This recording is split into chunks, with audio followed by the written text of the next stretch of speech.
diolch am dy amser. Diwrnod enfawr I Gymru, ond pa mor anodd oedd hwnna? O ie, galed iawn. Croeso i'r tournament major. Wrth gwrs, ni'n falch I bod yma, ond mae hwnna'n lesson fawr I ni.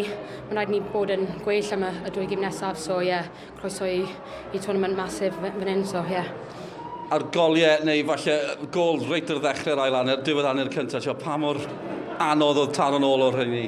O ie, mae hwnna'n galed I consido ar amser yna cyn mynd mewn a straight ar ôl dod nôl mas. Ond mae rhaid ni fod yn well a bod yn switched on. Os ti'n switch off am 2 seconds, mae gol yn mynd yn y net, so mae rhaid ni bod yn well. Gemau enfawr I ddod, ond mae'n swnio falle chi wedi dysgu tipyn heddi'n barod? Wrth gwrs, ni'n mynd nôl, dysgu, edrych nôl ar gêm, a gobeithio bydd ni'n gallu mynd mas a rhoi perfformiad well na hwnna. A fi'n gwybod bod yna siom o ran y canlyniad, ond mae rhaid ni sôn am y diwrnod ar y chlysur. Mae'n bwysig bod ni'n cofio bod I wedi bod yn diwrnod arbennig I bêl-droed menywod yng Nghymru. Wrth gwrs, mae ffans yn ffantastig. Mae'r Wal Goch yn môr enfawr. Ac cyn y gêm oedd pawb mas o'r hotel, y sŵn yn gret. O'n I yn y team meeting, a o'n i'n clywed